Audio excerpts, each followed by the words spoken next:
வணக்கம் ஜோதிட நண்பர்களே. ஏற்கனவே ராசியை பற்றின முழு விவரங்களையும் பார்த்தாச்சு.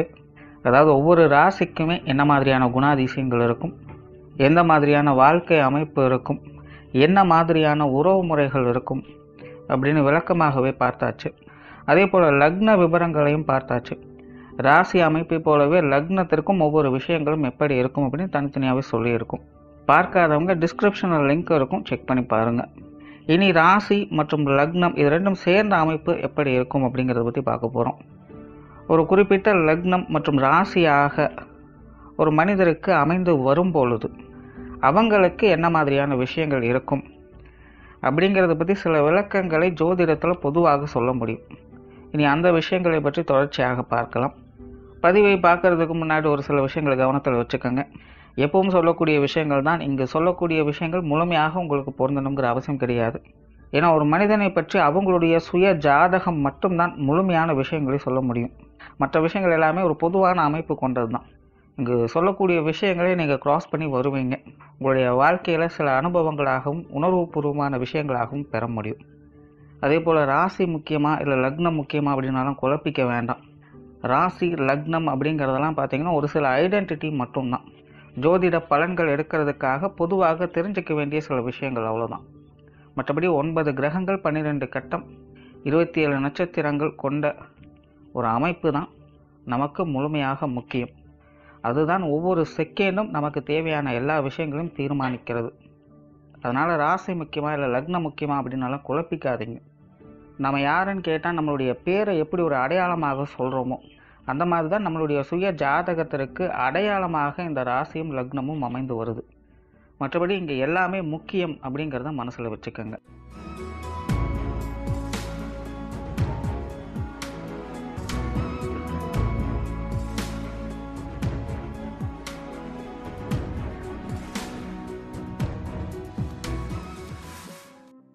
மிதுன ராசி விருச்சிக லக்னம். இந்த மிதுன ராசி விருச்சிக லக்னத்தில் பிறந்தவங்களை அதிநுட்பமான சிந்தனை திறன் மிகுந்தவங்க அப்படின்னு சொல்லலாம். ரொம்பவுமே ஒரு பெக்யூலரான நபர்கள்.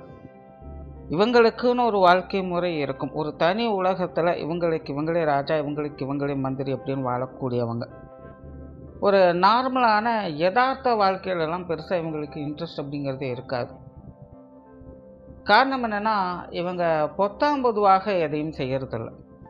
காரண காரியங்கள் அப்படிங்கிறதுல கண்ணும் கருத்துமாக இருப்பாங்க. எந்த ஒரு செயலை செஞ்சாலும் சரி, சாதாரணமாக ஒரு பேச்சுவார்த்தை விஷயங்களாக இருந்தாலும் சரி, அதனுடைய உள்ளார்ந்த அர்த்தம் என்ன, அதனுடைய தேவை என்ன, அதனுடைய முடிவு எப்படி இருக்கும், இது எல்லாத்தையுமே ஆலோசித்து தான் அதை செயல்படுத்துவோ பேசுவோ கூட செய்வாங்க. ஆகையினால் இவங்களுடைய வாழ்க்கையில் எல்லாமே பார்த்திங்கன்னா ஒரு காரண காரியங்களோடு தான் இருக்கும். எதுவுமே பொத்தாம்பதுவாக வெட்டியான ஒரு நிலைகள் இருக்கிறது இல்லை. ஒரு சிஸ்டமேட்டிக் லைஃப்பை தான் இவங்க விரும்புவாங்க. ஆராய்ச்சி அறிவு அப்படிங்கிறது இவங்களுக்கு அதிகமாக யோசிக்கக்கூடியவங்க. எதையுமே மேலோட்டமாக அல்லாமல் அதனுடைய அடி நுட்பம் வரை போய் ஆராய்ந்து பார்க்கக்கூடியவங்க. தத்துவார்த்த விஷயங்களில் ஈடுபடக்கூடியவங்க. இயற்கை விரும்பிகளாக இருப்பாங்க. நிறைய பேர் ஆன்மீகம் சார்ந்த விஷயங்கள் மட்டுமல்லாமல் அறிவியல் சார்ந்த விஷயங்களும் ஈடுபட்டு வருவாங்க. நார்மலாக இந்த மூட நம்பிக்கை சார்ந்த விஷயங்கள்லாம் இவங்களுக்கு பெருசாக ஈடுபாடுகள் அப்படிங்கிறது இருக்காது. அதே போல் இடம்பெயர்தல் அப்படிங்கிறது இவங்களுக்கு அதிகமாக இருக்கும். திரைக்கடல் ஒடியும் திரவியம் தேடு அப்படின்னு சொல்லுவாங்க. அந்த மாதிரி இவங்களுக்கு இயற்கையாகவே இந்த வெளிநாடு வெளியூர் மோகம் அப்படிங்கிறது அதிகம். ஏதாவது ஒரு காரியங்களுக்காக குடும்பத்தை விட்டு கொஞ்சம் ஒதுங்கி இருக்கிற மாதிரியான சூழ்நிலைகள் அப்படிங்கிறது உங்களுடைய வாழ்க்கையில் ஏதாவது ஒரு காலகட்டத்தில் கண்டிப்பாக இருக்கும். நல்ல தைரியசாலிகளாகவும் சமயோகித புத்திசாலிகளாகவும் இருப்பாங்க. பட் இருந்தாலுமே இவங்களுடைய மனசுக்குள்ளே எப்போவுமே ஒரு இனம் புரியாத பயம், கலக்கம் போன்ற விஷயங்கள் இருக்கும். ஒரு மாதிரியான சந்தேகம், பலவிதமான கேள்விகள் அப்படிங்கிற மாதிரியான யோசனைகள் இவங்க பெரும்பாலும் மூழ்கி இருப்பாங்க. தனிப்பட்ட முறையில் கிட்டத்தட்ட ஒரு தனிமைவாதி போல தான் இவங்க இருப்பாங்க. தனிமை அப்படிங்கிறது இவங்களுக்கு ரொம்பவுமே பிடித்த விஷயமாக இருக்கும். இவங்க அவ்வளோ சீக்கிரம் யாரோடையும் மிங்கிள் ஆக மாட்டாங்க. இவங்களுக்குன்னு ஒரு அளவான கூட்டம் தான் இருக்கும். அது நட்பாகட்டும், உறவுகளாகட்டும், எதுவாக வேணாலும் இருக்கட்டும். பட் ரொம்பவுமே ஒரு லிமிட்டடாக தான் இருக்கும். அவ்வளோ சீக்கிரம் மனம் விட்டு ஓப்பனாக யார்கிட்டையும் பேச மாட்டாங்க. ரொம்பவுமே ரிசர்வ் டைப்பாக தான் இருப்பாங்க. நார்மலாகவே மிதுன ராசி அப்படின்னு எடுத்துக்கிட்டாலே பேச்சுக்கு பேர் போனவர்கள் அப்படின்னு ரொம்பவும் சிம்பிளாக சொல்லிடலாம். ஆனால் மிதுன ராசி விருச்சிக லக்னம் அப்படின்னு வரும்போது இந்த நிலைகளை கொஞ்சம் ஆப்போசிட்டாக வேலை செய்வாங்க. அவ்வளோ சீக்கிரம் யார்கிட்டையும் பேச மாட்டாங்க, பழக மாட்டாங்க. ரொம்பவுமே லிமிட்டாக இருப்பாங்க எல்லா விஷயங்களையுமே. காரணம் என்னென்னா, முன்னாடி சொன்ன மாதிரி தான் இவங்களுக்கு வந்து சும்மா பொத்தாம்பதுவாக செய்கிறது, சும்மா கடமைக்காக சம்பிரதாயத்துக்காக ஒரு விஷயத்தை செய்கிறது பண்ணுறது அப்படிங்கிறத இவங்களுக்கு சுத்தமாக பிடிக்காது. நம்மளுடைய தேவைகள் என்ன, இதை செய்கிறதுனால நமக்கு நடக்கக்கூடிய நன்மை என்ன, தீமை என்ன அப்படிங்கிற விஷயங்களை ஆலோசித்து தான் அந்த விஷயங்கள் காரியங்களில் ஈடுபட்டு வருவாங்க. சும்மா எல்லாரும் செய்கிறாங்க அப்படிங்கிறதுக்காக மட்டுமே எந்த ஒரு காரியத்திலும் இவங்க இறங்க மாட்டாங்க. ஸோ அதனாலேயே இவங்க வந்து மற்றவங்ககிட்ட கொஞ்சம் தனித்து தான் தென்படுவாங்க. மதிப்பு மரியாதை கௌரவம் சார்ந்த விஷயங்களுக்கு அதிகமான முக்கியத்துவம் கொடுக்கக்கூடியவங்க. இந்த கவரிமான் பரம்பரை அப்படின்னு சொல்லுவோம் பார்த்தீங்களா, கிட்டத்தட்ட அந்த மாதிரியான மனப்பான்மை கொண்டவங்க. இவங்களுக்கு வந்து இவங்களுடைய கௌரவம் மரியாதையும் ரொம்ப ரொம்ப முக்கியம். அது கிடைக்காத இடத்துல இவங்க ஒரு செகண்ட் கூட இருக்க மாட்டாங்க. ஸோ தன்னை மதிக்கிறவங்களுக்கு வாழ்நாள் முழுவதும் உண்மையாக இருக்கக்கூடியவங்க. தன்னை மதிக்காத பட்சத்தில் அவங்க யாராக இருந்தாலும் சரி அந்த பக்கம் தலை வச்சு கூட படுக்க மாட்டாங்க.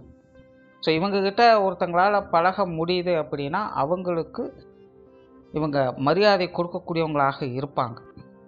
அதுக்கப்புறம் தான் மற்ற விஷயங்கள் எல்லாமே. அது யாராக இருந்தாலும் சரி, குடும்ப உறவுகளாக இருந்தாலும் சரி, அதுதான் நிலை. சுய ஜாதகத்தில் கிரக அமைப்புகள் சாதகமாக இருக்கும் பட்சத்தில் இவங்களுடைய வாழ்க்கை நிலை அப்படிங்கிறது ஒரு சமநிலையோடு அமைதியான நிம்மதியான வாழ்க்கையை பெற்றவங்களாக இருப்பாங்க. காசு பணங்கள் இருக்குதா இல்லையா, ஆடம்பரமான வாழ்க்கை இருக்குதா இல்லையா, அதை பற்றியெல்லாம் பெருசாக கவலை எதுவும் கிடையாது. ஆனால் கிரக அமைப்புகள் சாதகமாக இருந்தது அப்படின்னா ஒரு சாதாரண வாழ்க்கையாக இருந்தாலும் கூட ஒரு நிம்மதியான வாழ்க்கையை வாழ்ந்துட்டு போவாங்க. மதிப்பு மரியாதை கௌரவம் இதெல்லாமே இவங்களை தேடி வரும்.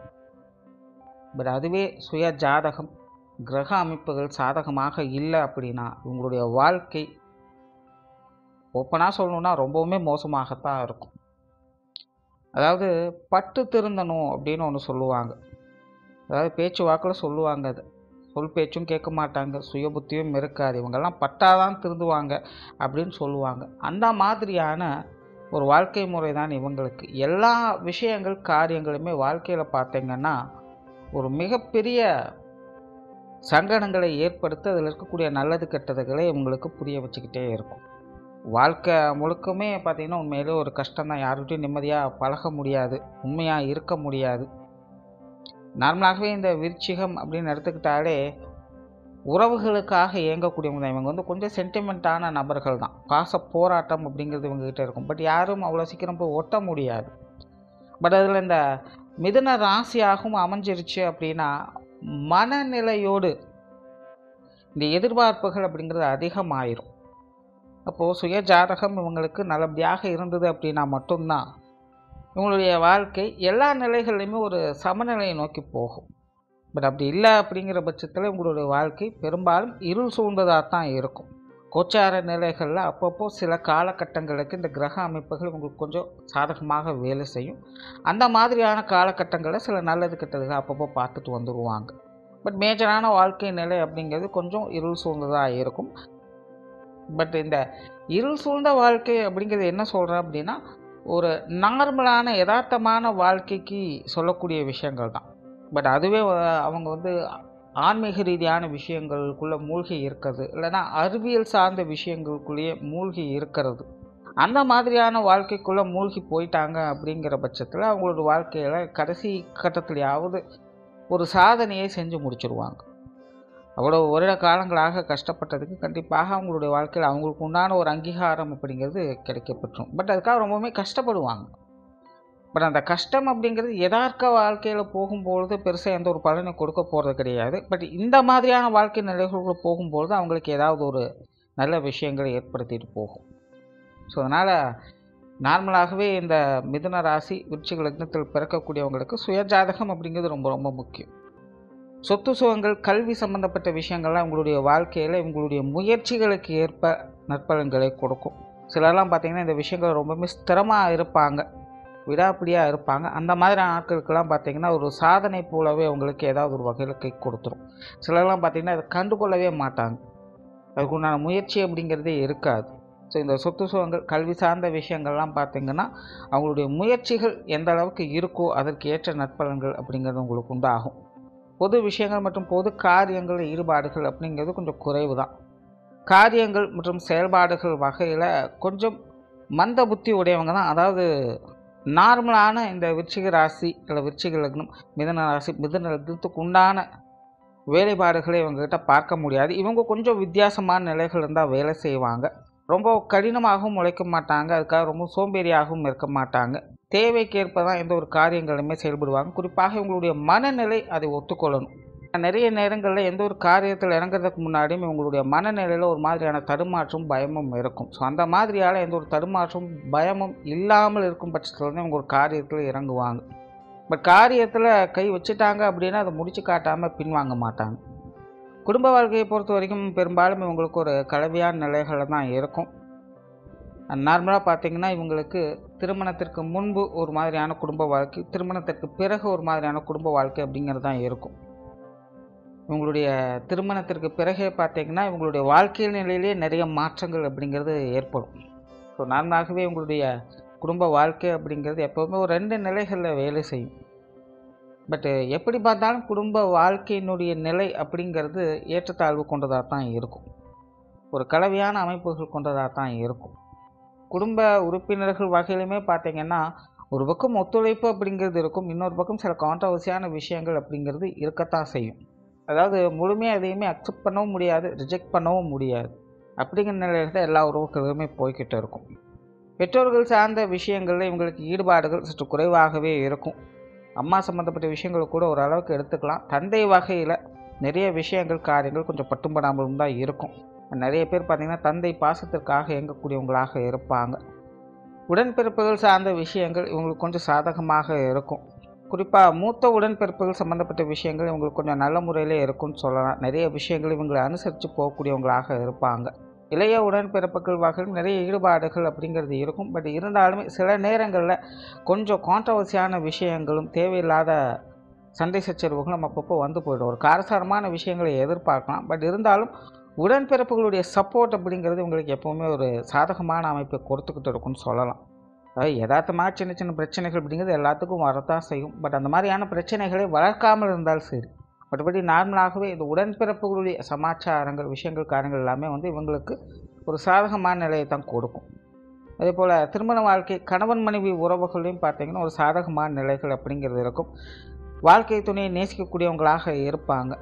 காதல் சம்மந்தப்பட்ட விஷயங்கள்லாம் நார்மலாகவே இவங்களுக்கு பிரியம் அதிகம் உண்டு.